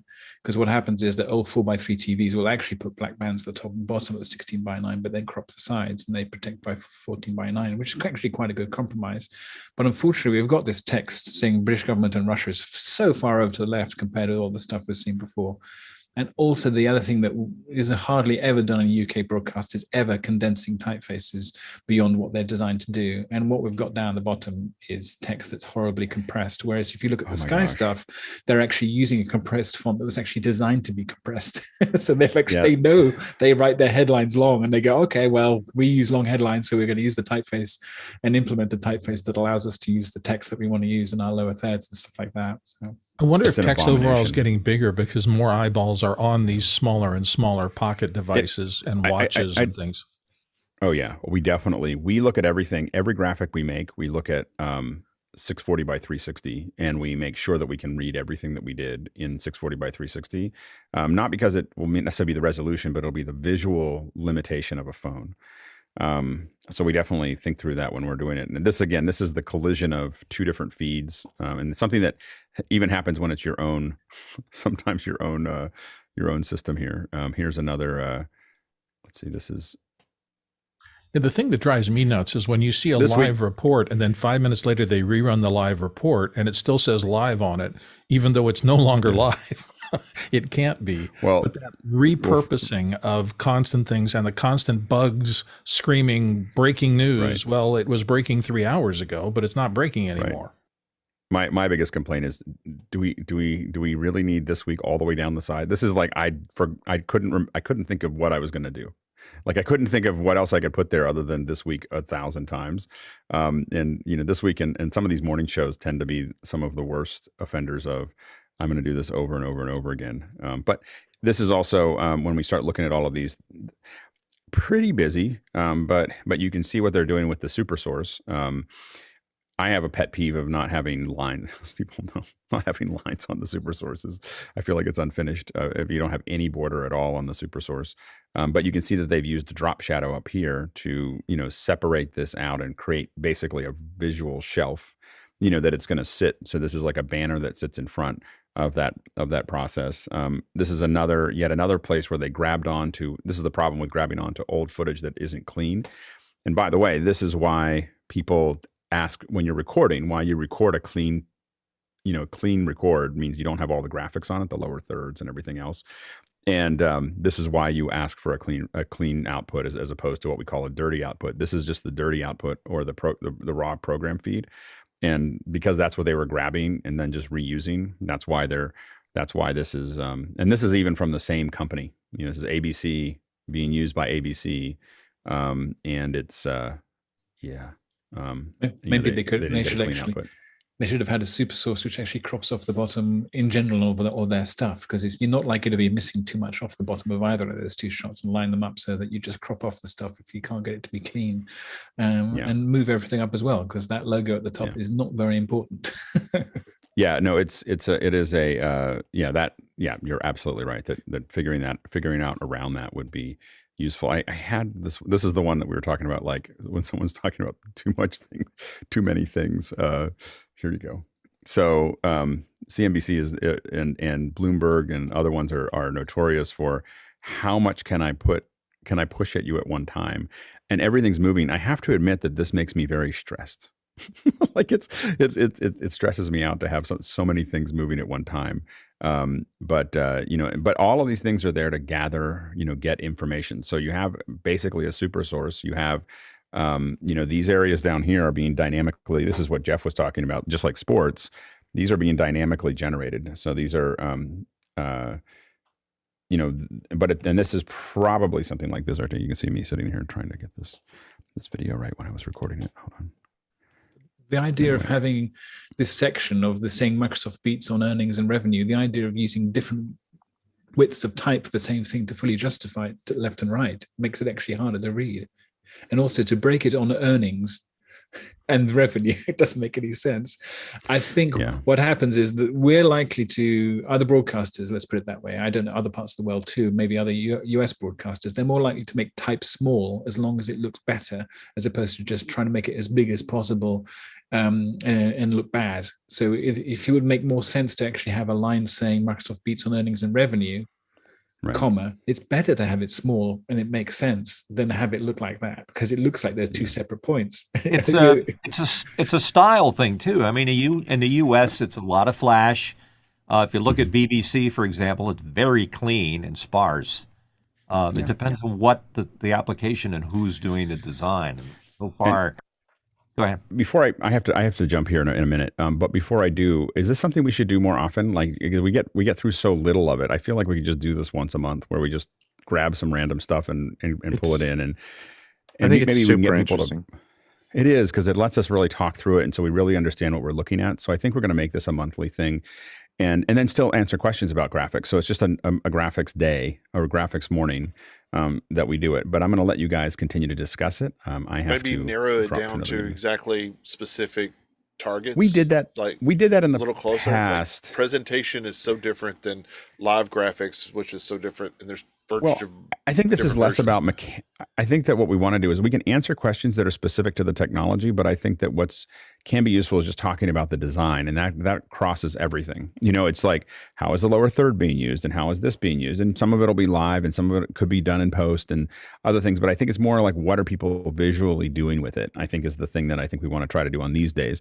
I think that there are specific days we should do that are just live. You know, to your point, Jeff, is we'll get someone in here from BizRT and talk about that, and or something else, or we'll talk about generating graphics on another Wednesday. But this one, I think once a month, just talking about how graphics are being used, whether it's for post or for live, I think would be useful. Well, and the reason we do it more consistently or ongoing is because styles change so rapidly, and also and I think that there's so much to learn too. Globally, like there's just globally the different communications. If we did this once a month, it would take us a year to get all the things in our head, and then it'll be different, as you said. So we'll jump into that. All right, thanks everybody. I'm going to let Bill run with it. Bill, I should be right back at 9 to do it, but it may be a blind jump at 9 fair o'clock enough. or shortly after. All right. I'm used to that. We'll see how it ends today. Thank you, Alex. We'll see you later. So any other thoughts about the examples Alex said before we move into the questions and get on there? And we have a few questions. We have 10 of them right now, which will probably take us pretty close to the end of the show. But if anybody has any more and want to toss them in, let's do that. All right. Seeing no nodding or hands going up, we're going to move to Jason Panks in Nashville. And his question, which is, when are full screen graphics preferred to smaller graphics like lower thirds or something on the side of the screen? Anybody have any general rules for that? I mean, I'm not a graphic designer, but I've worked in graphics a lot, and in my desktop publishing days, came up with the idea that I want to use as few words to say what I need to say as possible. And whenever you're doing anything on screen, the quicker you can make it, the clearer you can make it, the better off you generally are. We've got a whole bunch of people in line, so we're going to start with Alex here on this subject. I would say full screen means full screen interaction with a human being, looking into their eyes, looking into what they're feeling as they're communicating with you, or if you're between two people, how they're communicating to each other. So lower thirds and context information there are more, but who is that person? In other words, just a little bit of extra information that you as a watcher would actually like to know. And to some extent, of course, they want people to know who you are, who they are. So sometimes for ego's sake, you do add lower thirds and little extra information. But if you start using graphics to comment on what they're saying, or maybe you might think you want to back up what they're saying and show the relevant statistics or adjacent statistics about stuff that they're saying, it's very tempting little blind alley to go down, because then what you're doing is they start having to think of two narratives. There's the narrative the person is actually speaking, that they're connecting with emotionally and intellectually. Then there's the narrative of whoever's doing that graphic stuff and who is the god of, and it's a bit like the character that Jon Stewart used to use on The Daily Show, when he would actually interact with the graphics person when doing stuff. And so you would actually try and make it so the writers could have it both ways in terms of the imaginary person throwing up a graphic or something like that. But that means the person who are in camera have to know at least what's being shown, or at least has to be sort of planned. So full screen, if the full screen is telling the story and is an adjacent graphics one after the other, and essentially maybe you have somebody commentating on it. But lower thirds and small other pieces of graphics or things that have to be there, they're used for different reasons, but that's just my initial thoughts on the idea.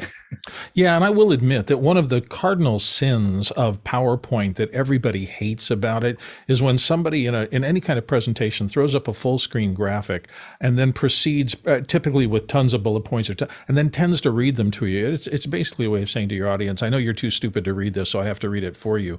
Commentating on the bullet points or whatever is one thing. Reading it to people is, I still find terribly insulting. And more than that, everybody has their own pace of being able to read and assimilate the content. And because of that, however, you're asking yourself, how long should I leave this up? If there's a lot of text on screen, you're always having to work for the lowest common denominator and say, give people a little more time.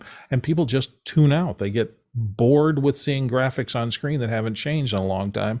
So I don't think there's any sin bigger than just throwing up a full screen of graphics, talking over that, and disengaging from exactly what Alex was talking about, which is the connection you're trying to make to the people who are watching you on screen.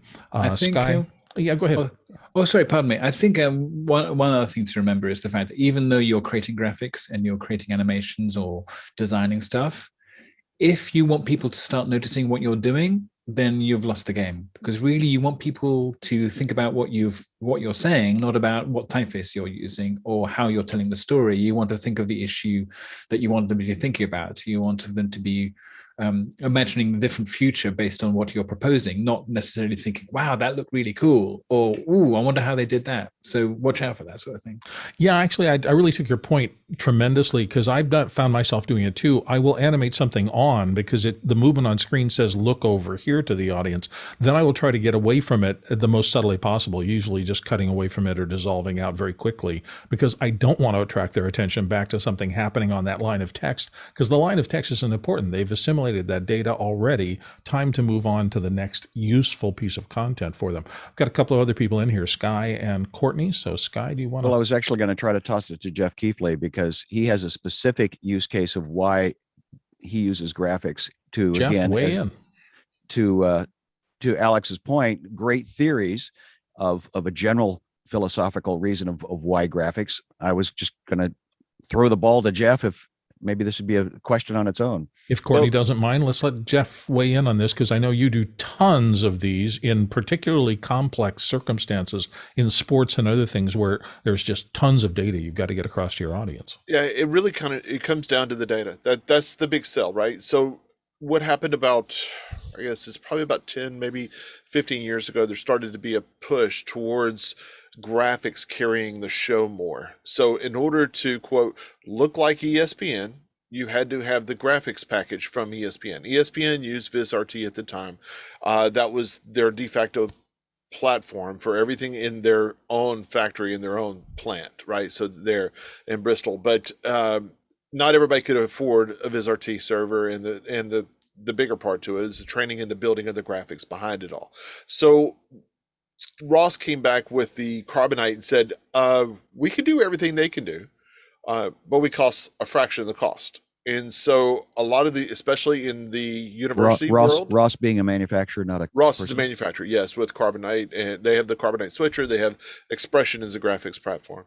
And so they said Expression could do all that, but it's a fraction of the cost. And what they did is the software designers designed Expression to be able to take in that data, those projects, those packages that were from VizRT, would be able to suck those in and actually use that along with the data hooks that they had already. So scoring, of course, is all about data, right? So we're getting the information from a scoreboard that is on site or maybe down the hall. It could be anywhere where the controller is, but that guy's just sitting there punching those buttons old school, right? To put it on the display. Well, that's driving, most people are using that to drive the on-air graphics at that point. And I'm sure they found that it increased engagement, because if I'm walking through a room and I see a football game on. That was the whole thing, is they could actually push more content faster with the right graphics package. But it was all about leading the production with graphics. They were selling the graphics package into these schools and getting them on ESPN, ESPN2, ESPN3, which is now Watch ESPN on the streaming side. The point was the graphics are what pushed that project faster, and so they started bringing more universities into their broadcast fold, and the whole everything behind that was all about the graphics. That's what's brought it all over. So with the changes as we're growing now in that realm, right? So the changes that are happening is we want more data, more data, more data. We need stats. We need all that. In my world, in the gaming side of sports production, which is we're feeding overseas to gaming houses that are like Alex has them, like probably 12 down the road from him. You walk down the street and there's a gaming place so you can walk in and place bets on sports. We don't have that here in the U.S., so we don't really understand it. So what is except John has them in Vegas. Yeah, that's true. And maybe Atlantic City, but most of our people, and it's starting to filter over, but then this is a big change now. So this is going to continually to grow, that the graphics and the data behind the graphics to be part of the broadcast, and the graphics being data driven, it's also going to drive sales into the betting side too. Yeah, and that's a lot of money will change hands on that. I just know that if I'm walking through some play and the graphics tell me, oh, it's 3rd down and 2, and the score is within 2 points, and they're trying to get in field goal range, that set of graphics that let me understand the state of play right now can make the difference between me stopping to watch the next play or walking past it and going on with my life. So there really is a motivation factor from this. And another factor of that too is if you see something on there like Dallas Cowboys, I'm not going to stop and watch that, but I know that's the one. We don't talk politics here, Jeff. I'm going to go to Courtney because he's had his flag raised. Well, outside of sports graphics, I think full screen graphics and animation should probably only be used if it's to advance the story or explain something extremely complex. A perfect example would be like the animated graphics in Hitchhiker's Guide to the Universe, where they would cut to these little animated stories that would explain what they're talking about, and it's a good way to maintain attention and cut away and get back into another scene, and have a narrator explain what you're seeing and have the animation animate to what the I've told this story before, but I remember walking through the living room once, and my son was watching on one eye television. He had a laptop in front of him. He had a phone up to his ear, and he was having a conversation with his girlfriend. I mean, he literally had like 5 modes of input of data coming into him, and he was perfectly happy with that. That would have driven me crazy as a kid, but I do think people are more used to filtering through the constant onslaught of data to be able to pick only the relevant streams for you as they are necessary. So that's just probably a change in how people consume this stuff. Alex, you want to jump back into this? Yeah, no, it's interesting. If I turn around in terms of making something hooky, if you want to hook people in, it's different. If you've got a show that is one of the many things that's on your screen at once on your computer, or as you're walking through a sports bar, that's very different from I actually paid to be at this event, or I bought into the message that's coming across. Now, when it comes to being hooking people in, you can use some of the principles of magazine design, because the idea of you turn through the pages of a magazine, I used to do magazine design, and sometimes you have to write a headline that people are intrigued by, and you have to have pictures that are interesting. And you have to have interesting captions to those pictures that make you want to know more about the story. And then you have to have crossheads, in other words, little headings across through the articles, which are quite interesting and intriguing, and even have pull quotes from the article. So the idea is that you read the pull quote, oh, I wonder who that is and what they said, and maybe some little boxes to tell you more as part of, depending on the kind of magazine. So you can translate that to video graphics or broadcast graphics or event graphics when you're in terms of like a place where people are likely to be milling about, or they're likely to, if you want to get their attention, or if you want them later to play something back, or that kind of thing. So I'm still thinking in terms of graphics around the edge, or graphics to pull people into the story, and also recap information in terms of getting people up to speed about what's going on. Because the nature of, I'm not into soccer too much, but it seems to me, or even F1, but it seems to me that people kind of know the story and they're quite willing to sit with the story for long periods of time. And they've kind of, that's what you buy into when you watch a soccer game or a F1 or something like that. Whereas the nature of other games and other sports are with lots of starts and stops. And then you actually have to watch out for people leaving during those stops as well as particularly with people Formula arrive. Yeah. Particularly with Formula One. I mean, if you're just seeing 3 cars go by, you have no idea where in laps those are without some graphics to say this is your leader who is in the 3rd position behind 2 other cars. You would be totally disoriented. So I'd argue that in auto racing and a lot of things the way it's done now, graphics are the difference between understanding and an absolute lack of understanding of what you're seeing on the screen. Mitchell Hill wants to get in on this too. My point is take about 5 steps back and maybe change the subject just a slight bit here. I think the issue is how can graphics help what it is that we're doing? And I think the traps that we can fall into and the purposes of developing for Office Hours 2.0 is to try to be too much like something else that's out there. Well, sports is not it because we don't have the same data and backup information that's required other than what we might post in Mukana for the event. But I think graphically, I think there's a danger to getting a little too me too, and maybe this is an opportunity for us to be fresh and find fresh ways to do things that are required. And again, getting back to the original reason that there were graphics, I'm going back to the old Chiron days. Well, identifying who is speaking, maybe what the question is.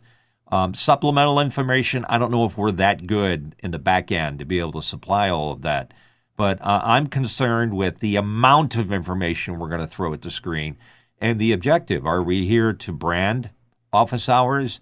Are we here to impress people? Are we here to elucidate the data that we couldn't otherwise say or be talking about? I think we need to be careful. Well, I agree with what you're saying. I will say, though, that we have a broad audience, and we don't know. There's 123 people watching us right now. There were 150 a little earlier. So the question is, are they similar or are they diverse?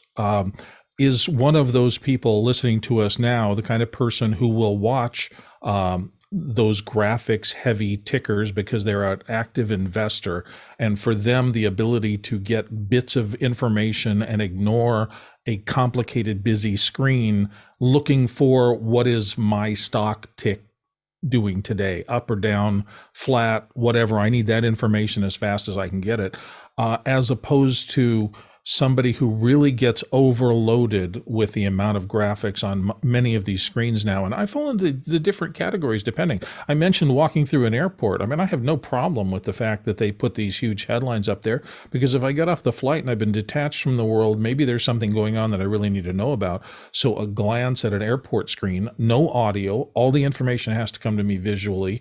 And if it's important, I do want to be aware of what's happening, particularly since we've just seen these gigantic world-changing things like medical emergencies that everybody needs to know about on the planet. But there are plenty of other times when where less is truly more, and I don't want graphics to be in my face. But even as a consumer, for me, that changes almost daily. But I'm ranting along. Let's get to the next question. Bill, I mean, yeah. I think you bring up a good point, and the question is, what are we supposed to be in this world? You know, what is Office Hours really trying to accomplish? Who are we? Why are we existing? We're not a sports facility. We're not a breaking news facility. No, but I think Alex articulated that well. We're here to serve the audience who takes their time to come and listen and try to get help. And at the heart, that's what we've been doing since day one. Alex's format of letting people who are watching the show drive the topic's importance and questions, that's always been, to me, the North Star. So the more we can do for the highest voted questions, that kind of self-justifies why we're here and why we're doing it. Let's move on, though, because we do have quite a few more questions. This conversation has generated a good little bit. Sky's up next, and he says, what's the value for on-camera talent to interact with graphics like the weather person, and what is the value to have the talent on camera in a graphic box of information or photos? I was premonition. Apparently we kind of abused that conversation in the last 10 minutes. But Jeff has some thoughts, and so does Courtney. So let's let Jeff and Courtney make comments. There's huge value in AR right now. huge value. So AR, augmented reality, whenever you've seen them probably on CNN where she was standing in the hurricane, and she was like walking back into the floodwaters.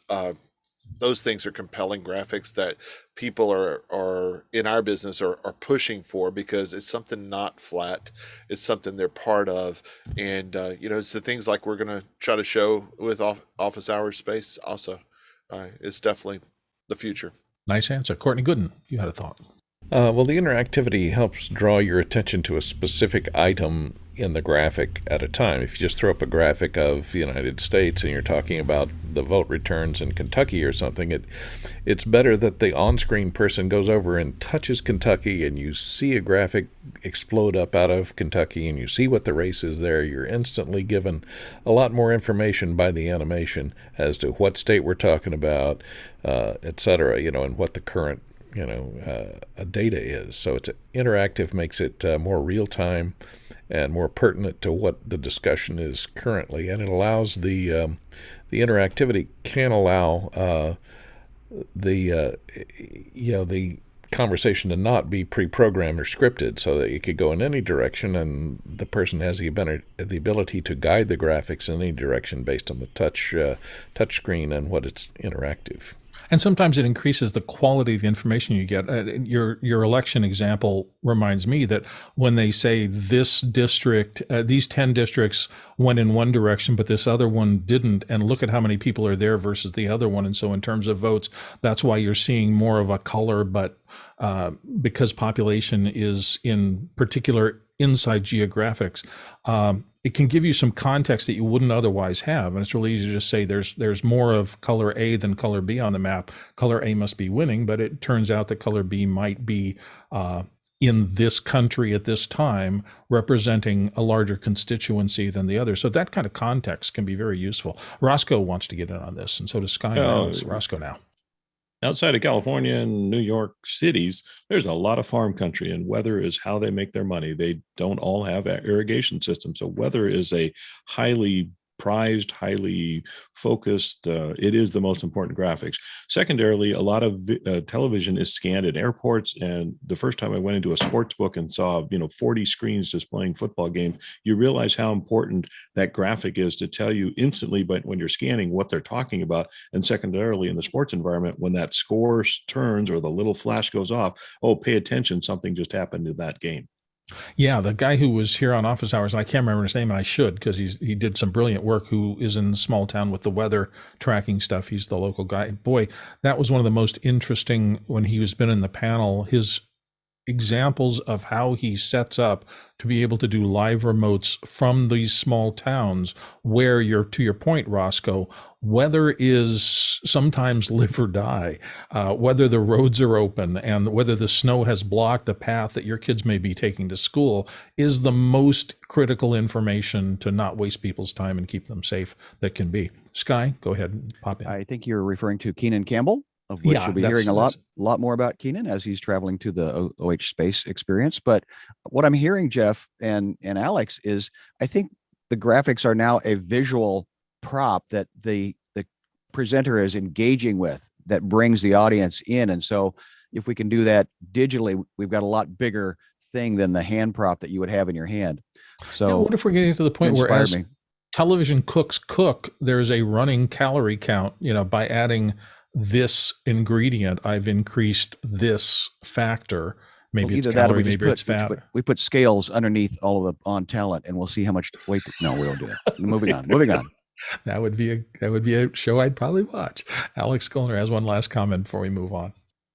As regards on-screen people interacting with the graphics, it used a long time ago. It would be a green screen or blue screen with somebody pointing with a stick at something, and that would have been a screen showing some graphics. And this is right now two virtual worlds in which the people are jumping around inside and picking up props to have things keyed onto them. One aspect of this is it allows the pacing and the person speaking to be in control and empower in it, which is fantastic.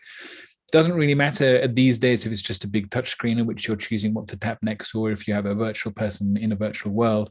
It's partially ego. It's partially about the fact that broadcast has to do something that other people can't do and makes broadcast different, or in our case, our event or your event different in terms of augmented reality and that kind of stuff. But yeah, so there's a kind of to be cynical about it, it's like we do it because you can't. Absolutely. And I just noticed we have quite a few questions. We have 12 questions and we've only got about 9 minutes left to go. So we're going to try to do this as quickly as possible and get through as many as possible. Jason Panks in Nashville. Any tips or gotchas converting PowerPoint to Keynote? Who are our, Alex, go ahead. The main gotcha is fonts. Make sure the fonts are the same. If you're moving to a different machine, obviously, if you're playing on the same machine, it's not quite so bad. Keynotes and format changed quite recently, but in the slightly older version of Keynote, you can actually look inside and grab all the graphics out of it if necessary. And obviously the same with PowerPoint. If you get a PPTX file and compress it into a zip, then you rename it zip and then uncompress it, then you've got access to all the graphics. The apps themselves do the Keynote does the conversion to and from PowerPoint pretty well. So yeah, not too many gotchas. Is it still the case? I haven't used PowerPoint in a long time, that the graphics are separate in PowerPoint as opposed to embedded like they are in Keynote. So you can bring over a presentation, have your graphics go offline in PowerPoint. Is that still the case, or am I way out of date? That I don't know. I haven't been keeping up with that. Yeah, I haven't either. So hopefully just pay attention. If you have things embedded in Keynotes and you bring it into, make sure you have all the graphics, and you probably want to relink them in Keynote just to make sure they're embedded properly. Sky Gleason's next. He says, from Seattle, why do some Unreal virtual sets still feel odd to me? Is it a style fad or is it a context question? Ooh, that's a big question, because we're talking about the uncanny valley maybe. Jeff Keithley has thoughts. Been doing virtual sets for quite a while, and it does take talent to understand spatials, to understand sizing. It's a big part. There's a lot of new people coming into it now, and understanding keying is another part of it too. But there's a lot of new faces coming into it. There's a lot of new operators coming into it. They simply don't understand what they're doing. They don't have a good base. Thank you. Rosco, real quick, and Courtney, real quick. For me, it's always about lighting. The lighting never matches. Courtney? Exactly what Roscoe said. Matching the lighting is the most important thing to get rid of the uncanny valley. Absolutely. Okay, great. Moving on to Kyle Hammond, and he says, out of Chicago, did any of you see the new graphics in the playoff games that you think we'll see more of next season? Is there anything specific that's on there? Jeff, then John, real quick. The Nickelodeon stuff, it was amazing. All those massive graphics, the slime shooting on the field. That's the beginning of the end right there, guys. It's just the beginning of the end. I'm still trying to get over how they move the first down marker. So and yeah, they're That's so easy. far beyond me. John, real quick. How did you read my mind, Jeff? The Nickelodeon stuff was ridiculous. They're trying to get kids to come to watch football, and they don't like football. They don't like They don't like NASCAR. They don't like. If I could short muscle cars, I'd be a trillionaire. I'm going to write that down as an office hours quote of the week at least. Courtney Gooden's up next in terms of his answer or his question. What's the current go-to software for creating interactive touch-driven graphics like those used by weathermen or election reporting? Jeff Keithley. VizRT, a lot of VizRT. And right behind that is definitely the guys at Ross with Expression. Ventus is actually another one that's done very well. It's not really a broadcast graphics software. It's a very heavy graphics software, expensive and very capable. But those are kind of the big three that I've seen. Chiron's still there somewhere. There's always a Chiron at the station, whether they're using it or not. There's always a Chiron. Hey, it's the Kleenex of graphics. Sky Gleason, real quick. Well, my question for Jeff is any of the Windows Surface concepts for touch screens, is that being used? Yeah, definitely so. But there's always something running the graphics behind it. So whatever's feeding that screen, I use touch screens in a couple of our studios that we work with, and there's still something feeding that screen, the graphics. And so that's where that interactivity comes in. You have to be able to have that touch screen go, I want this point to trigger this. And that's where that fancier software like the Ventus or the VizRT with the triggers or some of the expression stuff will do. I think Douglas Carmichael's next question has already been answered. What graphics engines would big-name broadcasters mostly use? VizRT, and Jeff just addressed that pretty directly. So let's move on to Douglas Carmichael's next question, which is, would most professional graphics engines run on PCs or Macs? And I know we used Motion and Kilo a lot here on the show, but Jeff, you want to weigh in on that as well? No, I'll bypass. You want to, okay, you want to pass on it. Alex, I know you're doing work for the BBC and others, or have in the past. I know your current workload, but is there any drift in any direction or that you're seeing, or is it just all the same as it's been? As far as I know, I think that essentially BBC News uses VizRT templates and VizRT graphics. I think they're running on PCs. I actually haven't been on that part of it, so I don't see it, but yeah. Okay, fair enough. Let's move on. Jesse Mills in San Francisco, also a member of the Office Hours band, says, what are the best graphics apps that integrate social media fields as live graphics? Looking for apps that are quick and easy to moderate the flow of comment questions from social. I know there have been a lot of packages lately in the graphics space that say, add social to your feeds. How does it work, Jeff Keithley? Jesse, I believe you're in the vMix world, right? So vMix Social, very easy to use.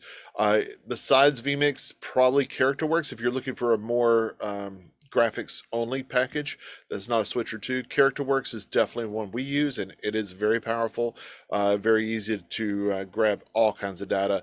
And then right behind that would be the New Blue Effects, which has a fairly large user base now, and their full broadcast package. They have post-only stuff too, but the full broadcast package, all very usable for social media integration. I will say too, and just in terms of design, not in terms of the actual implementation of those, but every design package I know that has buyout graphics now has packages that gives you a chance to look at 20 or 30 different designs for social media overlays on there. So if you don't have an experience designing something that looks good on the screen and kind of hints at Twitter or hints at any other social feed, that stuff's out there in tons right now. Let's move on to Douglas Carmichael's next question. Has augmented reality made inroads in graphics for sports and complex news content? Jeff's back again. Yes, absolutely. As we said earlier, it's the future, and they're just dipping their toes in it right now. There's a lot of football/soccer that's being used more so than we are here in the U.S. with our American football. But it is without a doubt where they're placing ads, they're placing content. It is where we're all headed. We are very close to the top of the hour now, so we're going to keep diving through those, but we may be saying goodbye very quickly, and I don't know about that. So Stefan Fischer-Würzburg, investing in a Hyperdeck, would you recommend the 4K model, although you don't have to deal with 4K content for a while due to the limits of Zoom?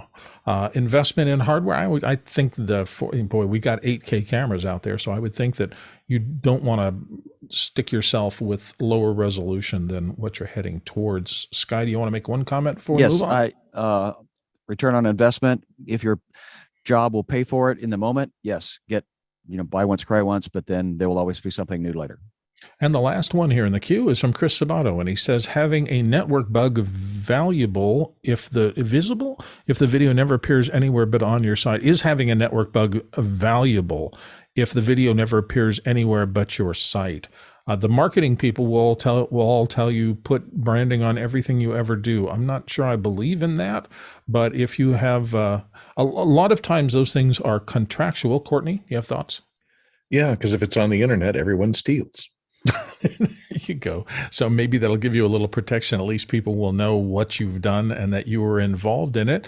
And I think that takes us to the top of the hour. Hopefully the switchover will take place. Anybody doing anything exciting in the world and want to talk about any other subjects while we wait for Alex to pull the plug on us this morning?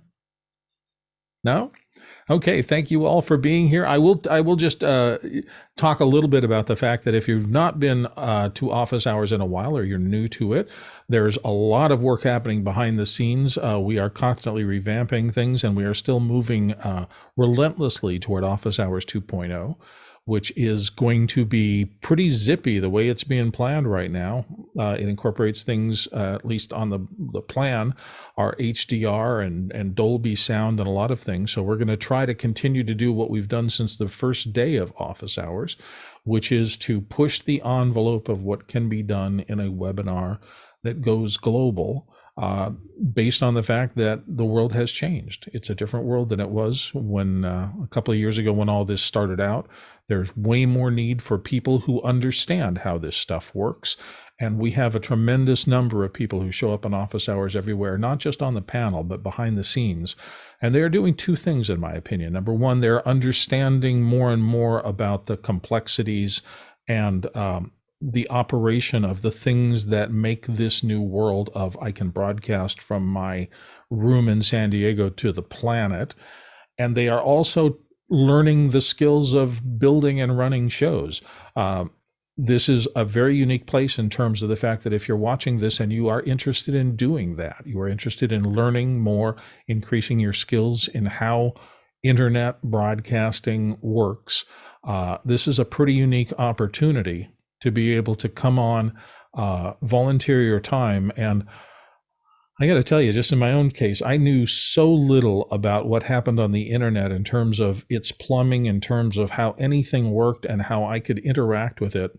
I've done radio and television production for my entire career, but I've never, there were vast areas, vast sets of initials that I was entirely clueless about when I started here on office hours.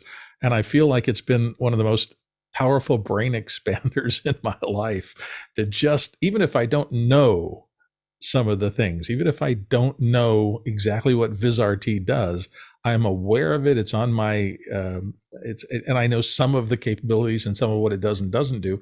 And that's true of so many of the new acronyms that govern what we do here, that I think that's why a lot of people watch us every day. Is they thank you, Bill, for pitch hitting, but I think we're going to wrap it out.